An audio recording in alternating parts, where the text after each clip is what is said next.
Climb into the cockpit with pilot and LinkSquare's Chief Legal Officer, Tim Perilla, as he invites legal leaders aboard to share advice that will help you navigate even the most turbulent times of in-house counsel work. We'll cover a range of topics from data privacy to legal team structure to public company transactions and beyond. You don't want to miss this series. Fasten your seatbelt and prepare for takeoff. You're listening to Cockpit Counsel. Hello, everybody, and welcome to another episode of Cockpit Counsel. My name's Tim. I'm the Chief Legal Officer at LinkSquares, and with me today I have Andrew Ting, who is the Chief Legal Officer at Panorama Education. Welcome. Thank you very much. So we kick off every episode asking what your pre-flight ritual is, like actually flying. Absolutely. Yeah. So in addition to being a lawyer, I worked as a professional musician before. So one thing I do is I pull up my phone, I open Apple Music, and I make sure I've downloaded my playlist. And I'm sorry to say that my playlist consists a lot of club music, like vocal trance, techno, house, etc. Yeah. So even though I can't dance in my seat, at least I have something going on to give me some energy during the flight, some noise canceling. That's awesome. That's awesome. So tell me a little bit about yourself and how your career has developed, and obviously professional musician. Sure. How does all that weave in? Yeah, absolutely. So I did not know I wanted to be a lawyer when I grew up. I worked in graphic design. I wrote art history textbooks. I worked as a musician, playing my cello and string quartets in shopping malls on the street here in Boston. And I worked in IT for a couple years too to put myself through Harvard College. And then my first job actually was just a few blocks from here on Atlantic Avenue, and I was in marketing. And I realized that, hey, management consulting, marketing, really important and interesting. Hopefully I still have that flair of marketing myself, wink to the camera. But I just was attracted to the law and kind of the analytical principles of the law. So the intersection of technology and the law has always been super interesting to me. Yeah. So thought I wanted to be an IP lawyer. Went to Latham & Watkins in Washington, D.C., worked in technology transactions, venture capital, started working with bigger deals, doing public company securities work, M&A, capital markets. 7 years in, billed 2,700 hours, two little kids. I know, not sustainable. And then answered a call to go into financial services. So even though I am the clubbing, orange hoodie wearing guy, I wore like the blue shirt, the suit and tie for a couple years, joined financial services, and worked at a company called Promontory Financial Group for 5 years. That's where I got addicted to hyper-growth companies like a LinkSquares. My company there employed 220. Within 18 months, we had 3,000 people. Wow. We quintupled revenue to over $1 billion. And then that's when I got hooked on kind of joining companies that at that stage of a couple hundred people and really charging it, building the legal team, making it happen. So we sold Promontory to IBM in 2016. IBM, lovely company, too big, 1,500 lawyers reporting to the GC. Yeah. That's where I struck out and became a solo GC. And I joined two different fintech companies and also helped start a venture capital fund. Now has over $1 billion under management in two funds. Yeah. And all in financial services. But in addition to being a CLO, I have two other side jobs. I am an adjunct professor both at Georgetown's Business School, teaching startup law, and also at George Washington University Law School, teaching a business planning corporate law class. And after a while, just thinking about my life and raising my kids, who now I finally have time to spend time with after leaving the law firm, what made me happy was really mentoring and teaching and developing people. Yeah. And so when Panorama Education, a couple blocks away here in Boston, gave me a call, I have no idea how they found me, I got the job. And so I've been an education technology general counsel, or CLO now, for the last 8 months. That's awesome. And I assume you're having a great time with it, loving it. Mm-hmm. Absolutely. That's totally mission driven. Nice. 16 million students, real impact across the country. That's awesome. That's incredible. So tell me a little bit about how that hyper growth from 2,300 to 3,000, how did that sort of whiplash the legal team, and how did you handle that? Absolutely. And I can see from the 1,000-yard stare in your eyes that you've been through that experience too, right? A little bit, yeah. Absolutely. So the first thing is We hired 1 or 2 additional lawyers, but compared to the amount of headcount that we're onboarding, it was gigantic. First of all, it's just hiring that many people. Yeah. And we hired certainly maybe triple the amount of employees, but a lot of them were contractors. So we had to work with the staffing firms, worry about wage and hour issues, et cetera. And then you just have to deal with all the additional clients you get. And the more clients you get, and we had some very, very large, high dollar contracts that were kind of overseen by the federal government in some sense. So just the client management was pretty difficult. The projects themselves were foreclosure reviews, reviewing foreclosures from all of the big banks in the mortgage crisis. Yep. And so it's a very politically charged environment. So there's nothing like getting your managing director prepped for a Capitol Hill hearing. Why did you make $1 billion? Because unfortunately, there's a lot of foreclosures that happened and a lot of harm that we need to look into. So absolutely, you have a couple of generalists. What do I know about hiring hundreds or thousands of people? But it's also an opportunity to shine. And I'm just very grateful that was able to turbocharge me to become who I am today professionally. Yeah, absolutely. When you have that opportunity where basically you're just forced into succeeding, right? That's right. You have no other choice, right? You can't go side to side. You can't go back. You have to go through, and that's the only way to be successful. It really shows you what you're made of, and it shows you how to. I found it shows you how to prioritize what's really important, and I think especially for newer in-house attorneys and first-time GCs, it's hard to understand what to focus on. But when you're growing at such a rate and your business is transforming at such a rate, you just have no choice but to keep only the plates spinning that are critical. That's right. Yeah. And like you, I'm a perfectionist and a completionist. Yeah. And so the way I deal with it is I have an 8.5 by 11 sheet of paper. I write down all the things that I need to do, and I choose 3 for the day. Yeah. And then I feel good that it's written down. I'm not forgetting about it, but I'm very disciplined. I choose no more than 3, and I do them well. And I delegate what I can, and it works. How big is your team now? Is It's it just 12 people. It's 12 people. Okay, that's awesome. That's a great size. We, when I left DraftKings, we had about 20 people between legal and government affairs, and that 10 to 20 range is a lot of fun. Yeah, it's a lot of fun. It's small enough to be focused and be cohesive, but large enough to have scale. Yeah, exactly. And I think for lawyers, a lot of times lawyers don't have the greatest track record of managing people. It really does force you to manage people in a very different way than maybe you manage people at a law firm. Absolutely. Right? Absolutely. Yeah, it's a ton of fun. That's a great part of the experience. So going in-house and being a legal team of one, what would you tell first-time in-house attorneys, first-time legal team of one? What advice would you give them for the first maybe 30, 60, 90 days? Absolutely. First thing I would say is congratulations. I'm sorry. The advice that my former boss, my former GC at Promontory told me is that, hey, Andrew, you need to spend a lot of time talking to yourself, right? Yep. And you get it. So to unpack it, it's like, hey, you're just one person and you don't have a colleague to talk to. You know that even though I had a reasonably broad and general career, could do a lot of things like a Swiss Army knife, I don't know antitrust. I don't know tax structuring, et cetera, right? And so sometimes you can call expensive outside counsel, but sometimes you just need to say, hey, wait, I just need to slow down. Even if the business is knocking on my door, screaming, says I need this now, like I need to slow down, I need to think through this. And just to have that discipline, that quiet time. Yeah. And 30, 60, 90 days. So my mentor is a guy named Mark Rolig. He used to be the chief legal officer and chief administrative officer at MassMutual here in Boston. Oh, nice. He's actually done an amazing series of articles for the Association of Corporate Counsel docket on the 30, 60, 90 days and what you need to do, like probably about a dozen of them. Yeah. And generally, you just have to listen. You have to understand the environment.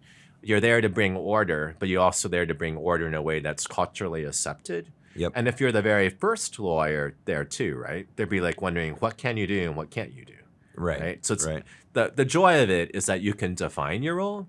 Yeah. The tricky thing is that there's no precedence. You have to build it all yourself. So Yeah. this is now my fourth company where I built a legal team by myself Yep. and enjoy it. But it's like, okay, have to find a contract management system, Right. like call link squares, that Right. kind of thing, right? Yeah. And just make it happen. Yeah, exactly. And this is my third, and the things that maybe worked at the first two don't always work exactly the same way. Absolutely. And I found that the role of the GC has evolved over time, and the expectations on the GC are very different, I think, today than they were even 5-10 years ago. Have you also found that to be the case, and in what ways have you seen the role of the GC or CLO change? That's a great question. For me, a lot of my growth as a lawyer or a legal executive has been expand into adjacents. So the nuts and bolts, the table stakes is that you are a good general lawyer, right? Right. And then you become a business executive. And then because you've learned, that you can run a team like government affairs, et cetera, you get government affairs. I run the government affairs team right now. Right. And then I was the chief compliance officer at my old shop. And I honestly spent as much or more time on the compliance aspects as the legal aspects. Because I find that, hey, if you run your business in a compliant fashion, you can just dry up all litigation. Yeah. You can just proactively stop things. Yep. So I think in the evolution of a legal exec, running your legal team, prove that you can do it, and then, nature abhors a vacuum. The reward for good work is more work. And then you start doing government affairs, compliance, privacy, security, adjacents. And then I think that's the difference between kind of a general counsel and then moving to you, becoming a chief legal officer, more of an enterprise view.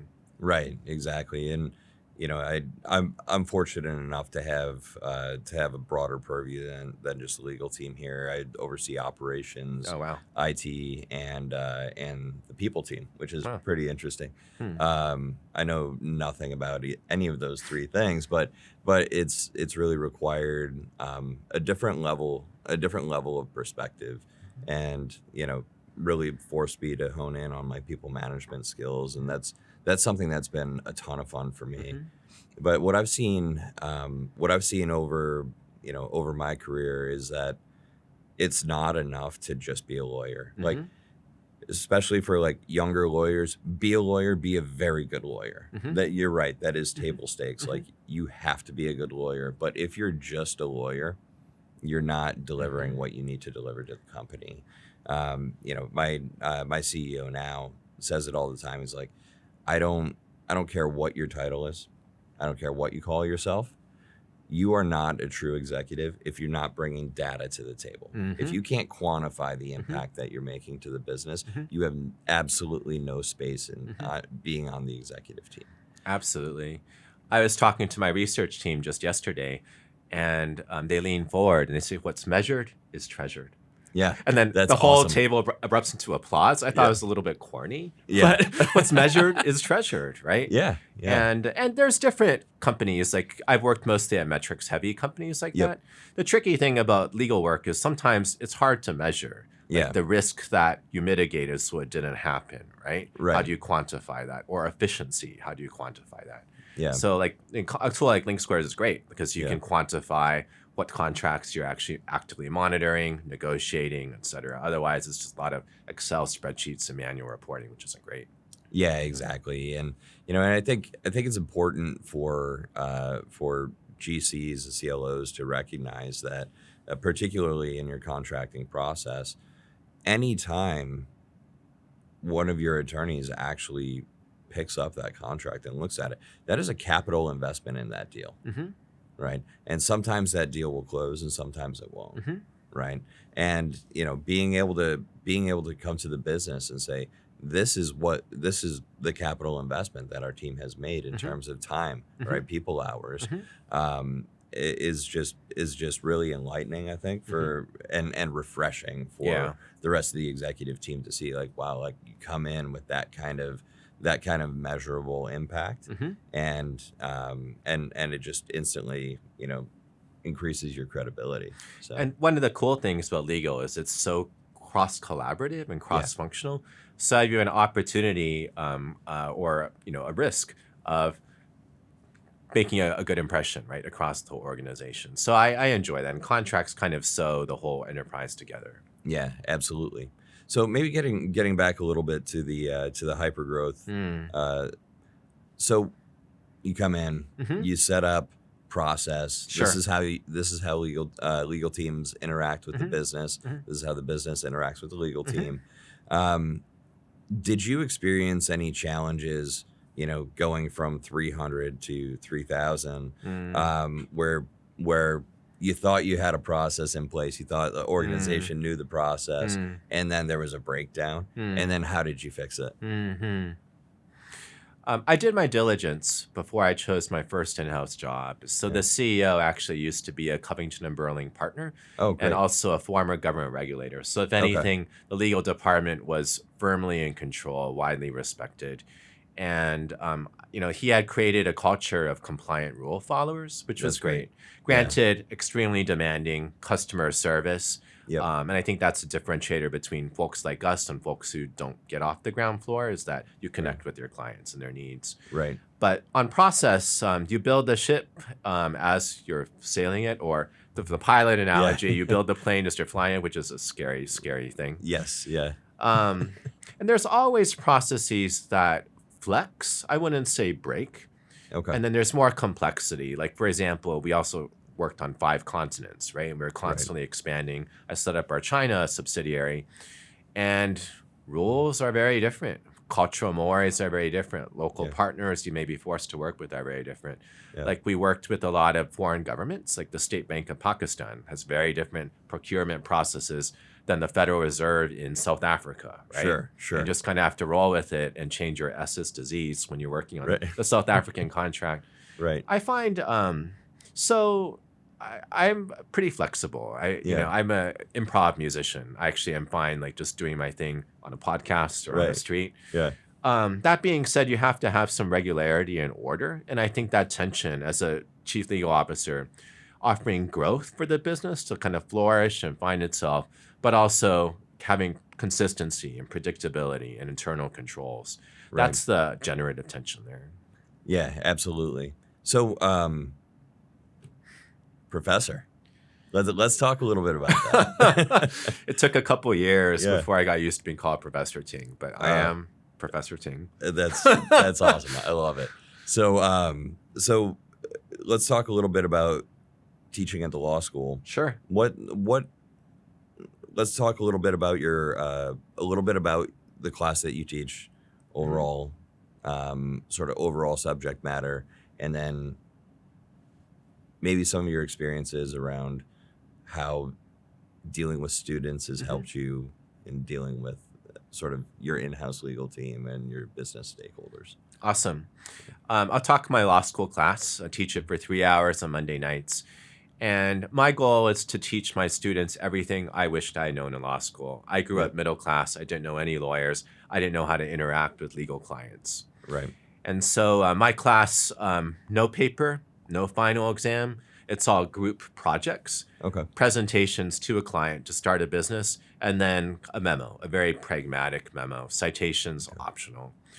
And I really focus on teaching the soft skills for we do a lot of role playing and counseling, so that the client comes in with their needs and you have to tailor what you're saying to their needs. Right. And I think the soft skills really are the differentiator, right? Like, you can learn the hard skills, but being able to stand up, talk to a client that's not sounding like a casebook, right? Be concise, but also be comprehensive. Hit the material issues, but also drive to a conclusion. That's what I try to hammer home. On Monday night, I had as a guest speaker a woman who had taken my class 6 years ago, who worked at Goodman Proctor, now just moved in-house.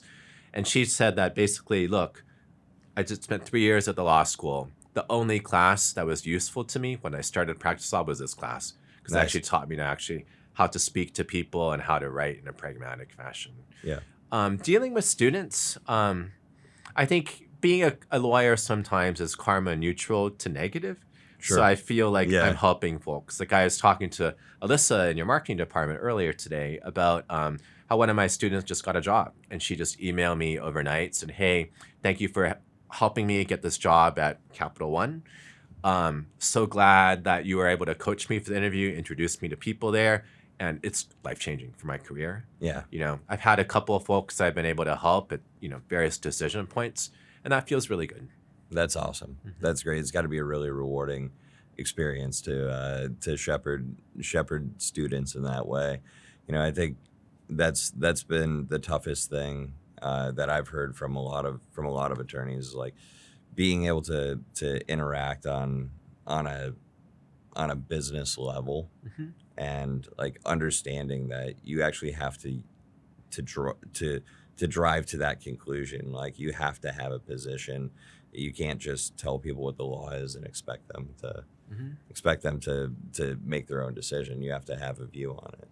Absolutely. And tying that back to an earlier question you asked about how teaching kind of relates to building a legal team and a growing legal team, I find that it's become a big part of my own leadership style. Yep. Where the first couple of hires you make are really important. And they're often generalists because they just have to handle all the range of legal matters. Yep. You can't hire a special litigator, et cetera. And oftentimes at a growth company, there are folks who are more junior in their career but hungry. Yep. And don't have that experience. So your job as a seasoned professional is really to teach them. That's right. And then teaching can motivate them too, right? Because if they know that you really care about their personal development and their professional development, they got your back. Right. They're in the trenches with you. They're doing 110, 120%. Yeah. And it's an awesome feeling. Yeah, absolutely. So I think, Alyssa, we've got time for a couple of questions here. Awesome. All right. One is, what advice do you have for a solo GC operating as a legal team of one? So be careful, right? You know what you don't know, which is sometimes very hard. Nobody wants to pay outside counsel hundreds of dollars an hour. Wouldn't it be nice if you could reallocate that to your budget or your bonus instead? Yeah. That being said, it's always easy to kind of say yes to the client. We can do that. But it takes like some moral fiber to say, I need to think about that when everybody's staring at you in the room and asking for an answer. Yeah. So just kind of slow down, make sure you think, but don't slow down too much. Good answer. What are some tactics that you've used in your career to build relationships across the organization? So I mentioned that I like club music. So when my company went to Fort Lauderdale, Florida, and had a beach karaoke party, I volunteered to dance in front of everybody with the finance team. And I danced pretty well, even though the sand is not a sure footing, but I didn't fall down. And after that, like people came up to me and says, you're really cool. I understand I was a little scared of you with your 2 Harvard degrees and being the chief legal officer. I feel like I can just hang with you now.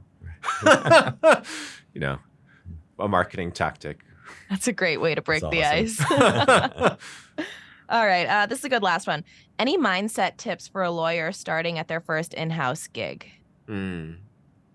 So if you are coming to in-house from a law firm, at the law firm, you're a revenue producer, right? You're the king of the hill. You're around lawyers like most of the time. The vast majority of your organization are lawyers or folks with legal training. When you're in-house, especially if you're a solo GC, you might be 1% or 0.5% of the organization or whatever. And you're kind of a fish swimming in your own sea. And a lot of them have not worked with lawyers. They don't know what a lawyer does, what a lawyer shouldn't do. And it's your job to be the ambassador and define the role, which is super exciting if you're in-house, but also, it has a lot of opportunities to kind of shape things your way or another way. That's awesome. Well, Andrew, thank you so much. This has been an awesome conversation. Really appreciate you coming on. And, if you enjoyed the conversation, please give us a like, give us a follow on all the socials, and we will see you next time.